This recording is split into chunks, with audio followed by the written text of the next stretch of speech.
Let's talk about the recap of this particular series with the Red Sox, who came in struggling. They were 17 and a half games out in their division. It's amazing that they could be that far out with that lineup. With that lineup. You know, that's, one after that's another. incredible. Well, it was 5-12-2 for the Red Sox. Indians just won 4-0, and Bieber pitched 7 innings, struggled a little bit. Gave up. There were 3 solo home runs, but all of them went into the first row of the over the wall in left field. Yeah, I heard Francona say afterwards that Bieber wasn't feeling well, that he thought maybe after the second inning he would even have to take him out, but that he was impressed that he stuck with it and got through 6 innings and gave him a chance to win a game. So. All right. So what happens now? They go to New York. They stay in New York forever. It seems they've got the Yankees with 4, and then the Mets with 3. And the Mets, a month ago, not even a month ago, 3 weeks ago, they were in big trouble. Mickey Callaway was in trouble. Yeah. And now they're one of the hot teams in baseball. Yeah, they're a few games over 500, but more importantly, they're right in the mix for a wild card. Right. And what I looked at on that, when I looked at the schedule, how it went from fairly soft in late July to tough in August, I looked at the Mets as relief from the tough schedule, and that's no longer the case. Yeah, the Mets and then home to Kansas City. Yeah. So all said and done, when all the things fell out of place and into place, Indians now just a half game out of first place and probably have to feel very lucky that that's the case. Yeah, and let's not forget, I mean, it sounds like I'm reaching for excuses, and you don't need any. They've been playing well, and they just lost 2 in a row. So a lot of teams lose 2 in a row.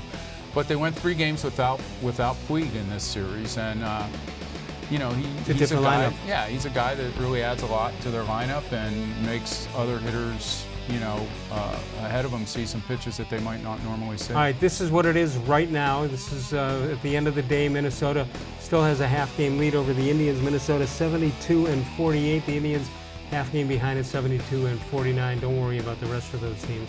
How do you back a team if you're 35 games? If they're 35 games That's a out? tough one. That's a real tough one. Yeah. I mean, look at what's going on in Baltimore this year. I don't know how you even get out to buy a ticket to watch. No, it's tough. No question about that. All right, so the Indians lose today by a score of 5-1. Minnesota loses by a score of 6-5. So that's good news, bad news. And you saw the AL Central standings. All right, some more good news. Corey-Kluber will make another rehab start in Akron. That'll be on Tuesday. Here's what happened last night. 4 innings, 2 hits. He retired the first 10 batters. And he gave up a home run, Bud. And I read one report saying, well, he's obviously not close to coming back. Why, because he gave up a home run to a double-A player? Yeah. Listen, he's just trying stuff. I'm sure this is spring training for him. He's not down there trying to get everybody out. He's trying to throw certain pitches in certain situations.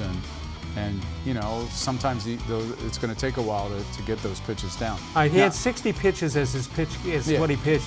When he comes up here, if he does go back into the rotation to lead the rotation, what do you think? They go to 80 pitches? Well, he'll make another start right in Columbus, did you say? So that'll probably be, they'll probably keep him at somewhere around 70 and see if they can work up from there. Now, major league hitters are going to should at least take him deeper in the count, especially if he's missing. So maybe those innings up here are only going to be 4 or 5 innings to start out. Okay, I don't know how I feel about this bit of news. Carlos-Carrasco has been cleared to face live batters on Friday. You want to see him pitch or not this year? No, I don't read too much into that. I just think that they know that he's had a difficult season emotionally, physically.